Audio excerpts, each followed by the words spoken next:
Hello, everyone. Thank you for joining us for another session on the Automation Diaries, the Wizard of Automation. Today, we have with us Mr. Shvetal Desai, a very good friend of mine. He's the founder member of Nividous Software Solutions. Thank you and welcome, Shvetal. Thank you, Uday. Thank you very much to have me on this. It's a great honor. Let me start by congratulating you, Shvetal, on the recent announcement by Gartner in their paper Competitive Landscape Robotic Process Automation Software, you being among the topmost players today globally. And I'm sure that must be a great acknowledgement for everybody at Nividous, your team, yourself. How do you feel? It's great. We are extremely proud of what we've achieved so far and the recognition that we have got, and the fact that Gartner, one of the premier analysts, is recognizing us in this way has been just a stamp on the way we have come so far, and we hope to achieve more such accolades going forward. Bravo, and kudos to you, really, and to the team. Thank you. Thank you very much. So, since we're talking about Gartner, Shvetal, I would like to ask you, there's a lot of prediction that not only just Gartner, but even analysts like Forrester, Everest have made in terms of automation reaching its pinnacle, and not just automation, but even emerging technologies and its adoption in organizations globally. In fact, the prediction is that it's going to grow exponentially in billions of dollars. You have been globe-trotting, of course, prior to COVID, and I know you're very busy even during COVID. What is your observation when you talk to all the CEOs and the C-suite of the different organizations? Is this a reality? Is this feasible? Absolutely. We are super excited. All the analysts are predicting, like you said, there is a lot of focus on RPA in the last 2-3 years, and there is renewed focus post COVID. So we are seeing even more use cases emerging, and it really is very simple, right? It boils down to cost cutting and to be able to function in a more lean environment with a new normal. And what we are seeing now is essentially the way I would describe it is a company is executing better than its competition to survive. So essentially it's in business because it executes better. The execution of a company is really its process. And if the process is automated, then that's really the core advantage that they have. They will continue being in business as they keep improving their processes. So theoretically, a customer will always keep improving their processes forever, which lends itself very well to any automation story, in the sense, RPA story or otherwise. To be able to automate quickly is really key for the success of a company. Right, Shvetal. So can you just share some of the case studies? Sure, absolutely. So essentially, RPA started off as being, more of a, tactical advantage to be able to, put certain things quickly out of the way and give immediate results.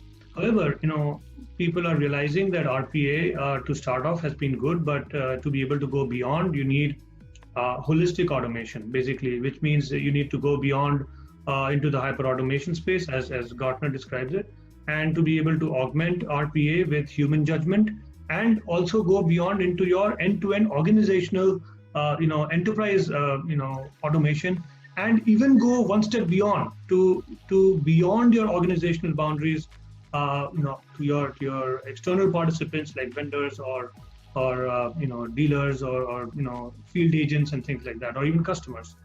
So we are seeing huge interest, and of course the next stage is set for scaling. So these automated silos of RPA are now trying to, customers are trying to go beyond and do the entire end-to-end to be able to achieve the real scale for their automation. Brilliant. Shvetal, you mentioned two very interesting terms. One of them was this whole holistic approach that you're talking about. The industry calls it hyperautomation. Tell us a little bit more about hyperautomation, the holistic approach, your product line. Absolutely. So holistic, let me first define that. So holistic automation is really hyperautomation, as Gartner calls it. or even it's not just Gartner. We have Foresters of the world. We have all the analysts of the world now recognizing this as a de facto requirement to be able to scale in automation. So it really means moving from RPA to add augment human judgment to it, like I said, with AI, and then BPM for end-to-end process automation and beyond. So essentially, without the ability to have these all three as part of one product, it's going to be difficult to scale and achieve your true automation. And that's the space that we really want to play in. We are a strong player in hyperautomation. We are the only company that we know of who offers this end-to-end under one platform itself. Right. So, Shvetal, there's a lot that you talked about with regards to going beyond the organizational boundaries, right? That's the second term that you used in your earlier response.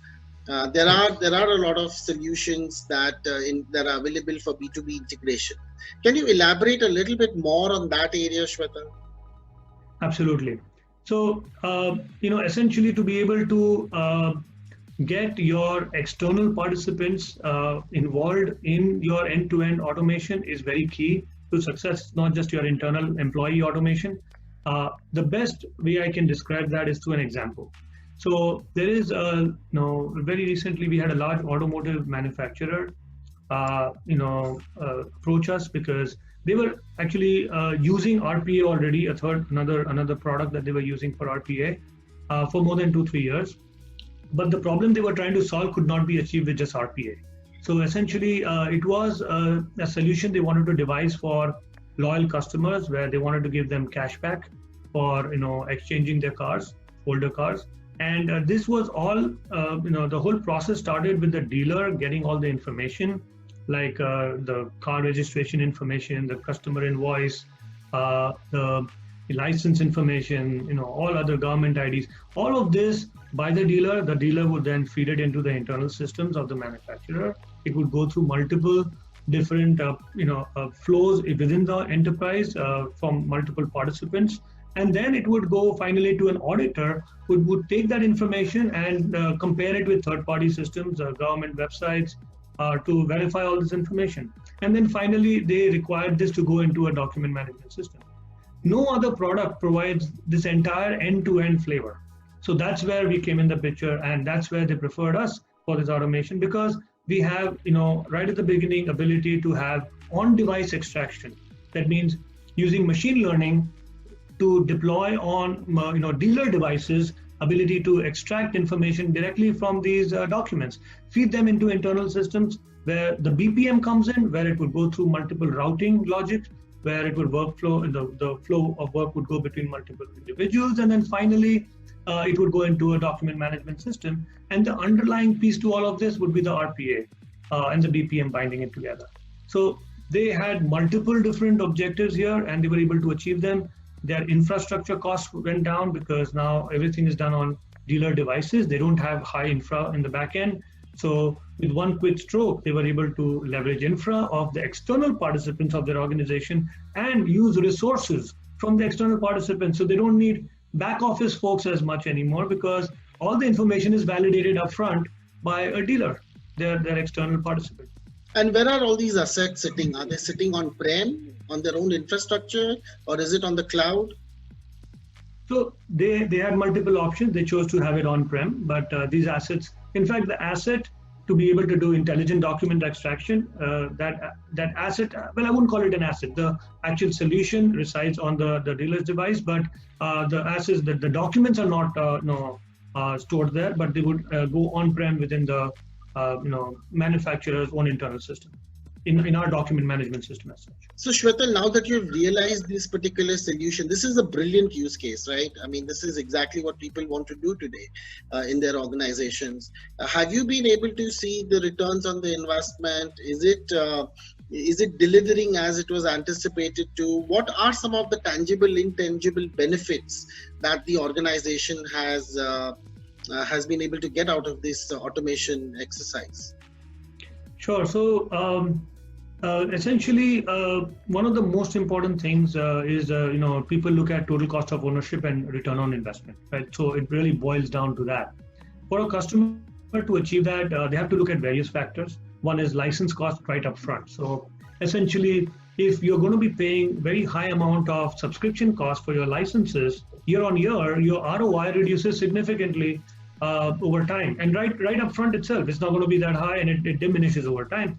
Secondly, if the example I just gave you where you had document extraction, assume you had 200,000 documents a month, and if you are using a product that will charge you per page pricing for doing document extraction, it's a no-brainer. You're going to bleed money over there. So one of the key advantages that we offer is we don't charge per page. I'll come back to that later, but essentially let me cover the other points first. So infrastructure cost also cuts into your cost of ownership. Your then the scalability comes in. So how many processes can you run on a single bot? Can you achieve high volume? Then you have, of course, other things like implementation cost. In fact, this is one of the most key factors. Based on Gartner and Forrester research, they say that it's going to cost you 10 times as much in your implementation cost as opposed to your actual license cost. So because it takes so long to implement processes, you will bleed over there. So if a product can help you get that down, that's going to be a significant advantage. So essentially, what we are doing to target those is our whole focus is on ROI for customer, to be able to get him his return on investment, because we know that he will eventually build more than 500 processes because it's limitless, right? This means he will need multiple bots over time. So it's a win-win for both sides if that happens. To be able to achieve that, ROI has to be achieved. And that's why for licenses, we offer perpetual licenses also in addition to subscription. So you would pay one time as opposed to every year, the same amount of money for your licenses. You don't have per page licenses per page cost for document extraction. You also have on-device extraction, which means your infrastructure cost goes down. You don't need to have high infra in the back end, and you can leverage your partners for this. Your scalability, we have stories on our side where we have at least one of our customers is using, running 31 plus processes on a single bot. That is crazy kind of, scalability.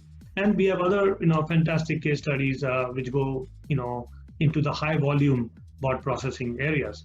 But essentially, another factor that also comes in when you're looking at TCO is it's not always only the cost. It is about what would the quality of the work that you get done and your SLAs that you are able to meet. So sometimes that is more important than even the cost. And we strive through our company, as a factor in a general way, we try to achieve customers ROI in 6 to 12 months, sometimes even earlier. So that the continuous win keeps happening. I'm going to be sort of stating a few points that I've seen as obstacles or challenges that come in the way to how you would approach this concern. So one is, of course, this whole cost of ownership, right? The cost of license. It runs into thousands of dollars. The cost of the people, right, who are developing all of these projects. You may need somebody in-house managing these bots. All of these are operational expenses, right, that have to be incurred. And the big question is that are we really sort of getting any value, at what cost, right? That's the big question that keeps coming up. How do you address these, and what would be your advice to these organizations who really want to get into automation but still have not yet embarked on it? Sure. So the answer is multiple. I could answer this with multiple different points, but let me start with the last question that you posed, that for a customer that is already embarked, there could be two areas here. Customers already embarked as using RPA, but has not really seen the value yet. He's stuck because he cannot scale.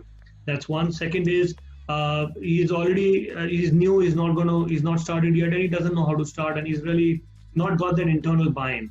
So one unique approach that we have used is what we call the quick start engagement, where we get a bot into production, a process into production in less than 3 to 4 weeks for the client at no cost. So there is zero risk for the customer. We put this into production only when the customer confirms that it's running fine exactly as he desires, is when the commercials actually impact. The license will only be bought at that time. which becomes a no-brainer for a client. I mean, what more can you do than that? I mean, there is no risk. There's an internal buy-in, and then after the internal buy-in and they start off their journey, then the TCO and other things come in. And to your second point, one of the key factors, like we said, was the implementation cost and the license cost. So license cost we already addressed. We are addressing with offering the perpetual license on our side.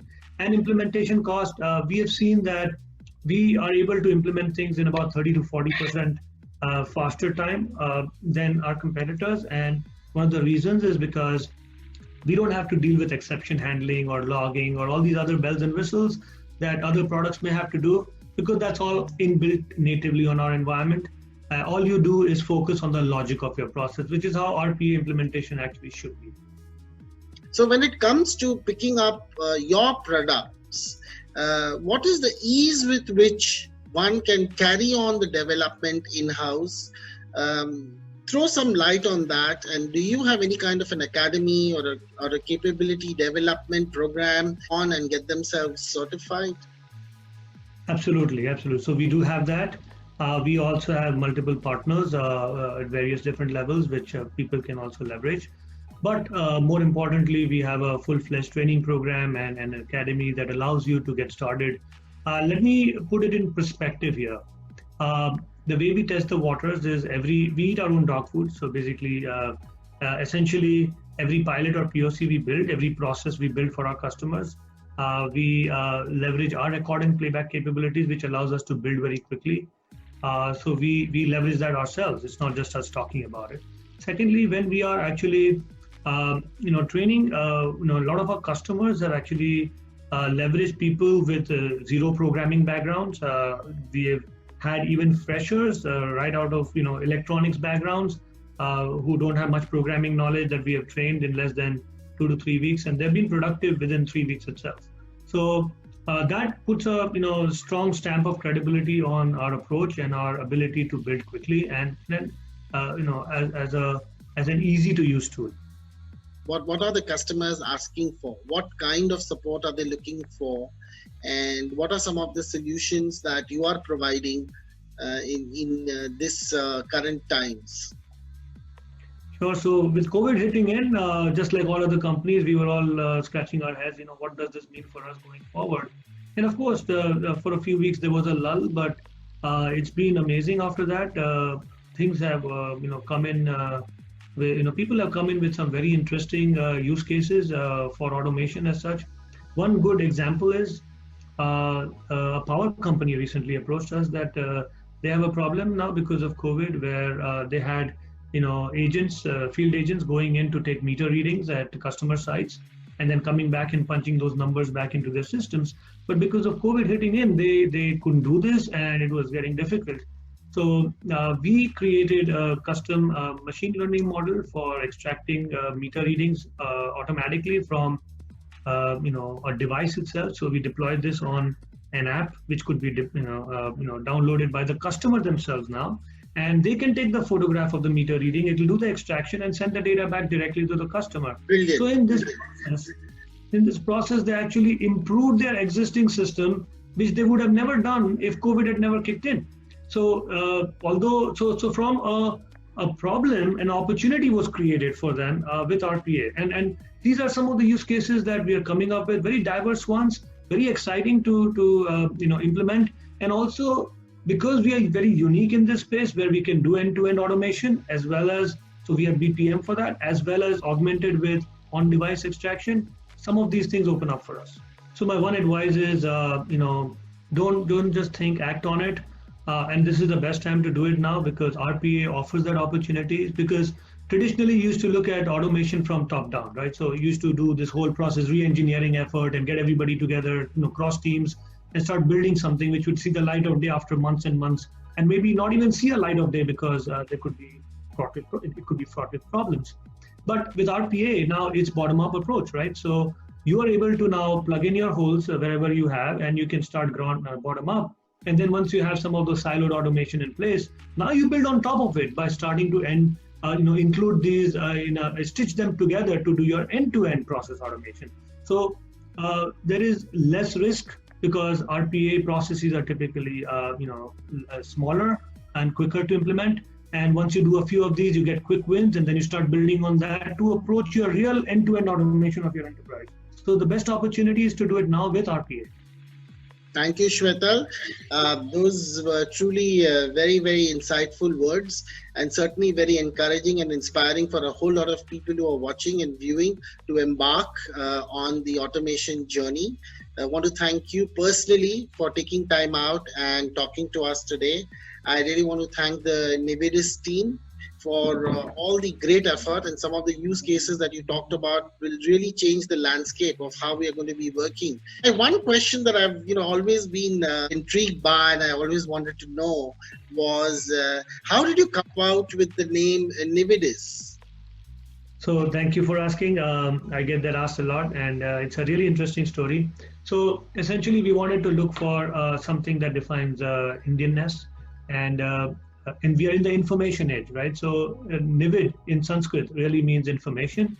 So our vision, it aligns very closely with our vision, which is allowing customers to leverage strategic information to build their enterprise and to work at their peak efficiency. So that's what it's all about. On that note, I really want to thank you once again and thank Nividous to make India the automation capital of the world. So wish you all the best of luck. Truly, you. deeply rooted. Thank you very much. Thank you. Thank you very much, and thanks for having me. Thank you.